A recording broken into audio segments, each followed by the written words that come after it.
Turning from Horowitz concerts to Horowitz the concert goer, one student asked if Mr. Horowitz attended many concerts.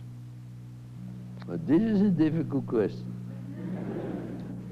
Finally, I have a difficult question.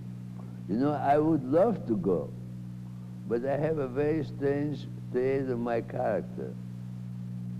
I talk with you with great pleasure now, but when I'm sitting there in public, I don't want to be recognized.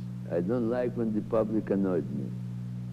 And when they come give me the autograph or they look my face, how I react, how they play, they annoy me terrible. And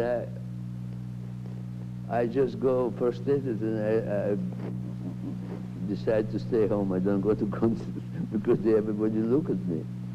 I don't like to be looked at. I don't like to be looked at on the streets and the things, you know. It's just to be is one of the members of the whole family of mankind. In carnival, sometime I go in the box because they have leftover. Sometime I go to opera.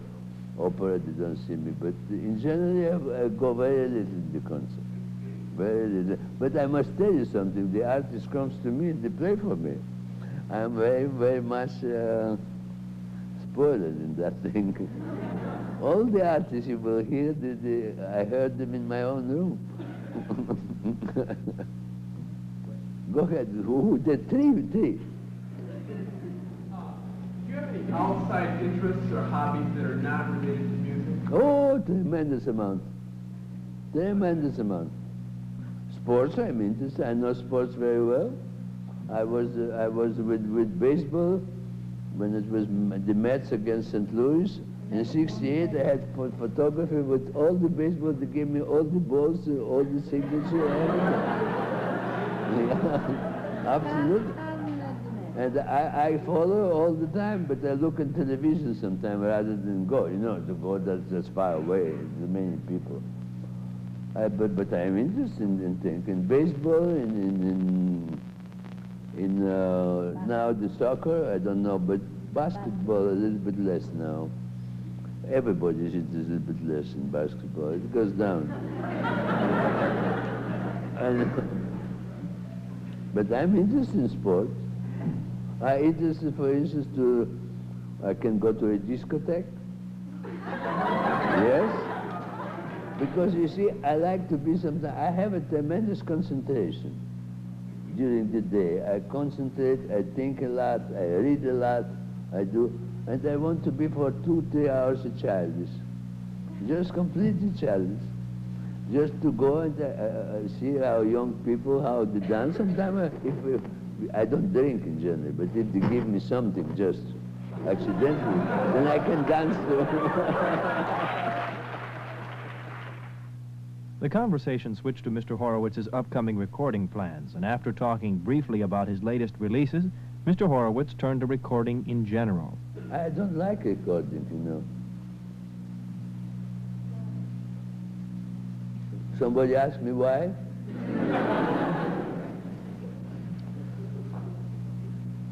You know, when you go somewhere and you see a beautiful landscape,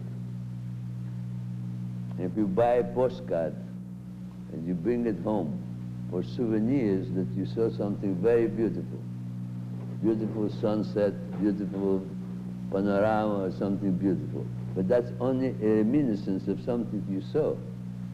So recording is like a postcard of the thing, of the truth, which is changeable. And I never, and you believe me, I always tell the truth, I never listen to my own records. If they're playing through the radio, I close the radio. And if tomorrow I have to play something which I recorded 10 years ago, I would never listen to that, because I play every time differently. And I think it's very important to know it. Chopin was a very good teacher, and he has lots of music students.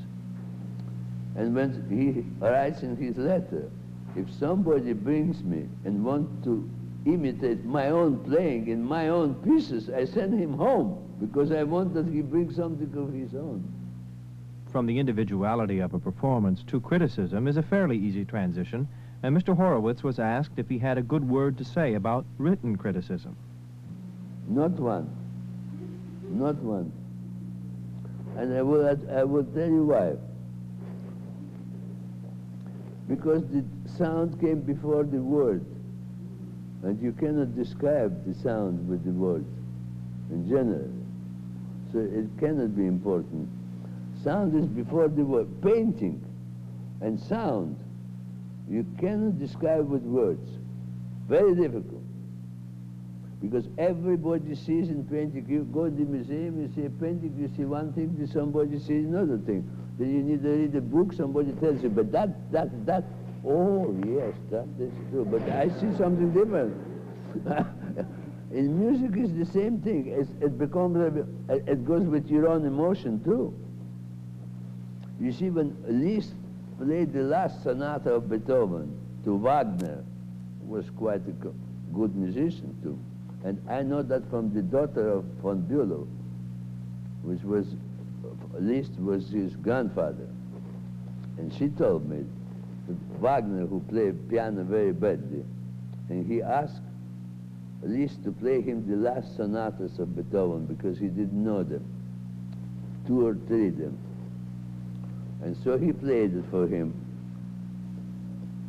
And Wagner was listening, and he said that certainly this is the greatest genius ever who lived in music. But this is the music, it is a personal confession. And the confession should not be read to the public. It should be kept at home. This is the truth.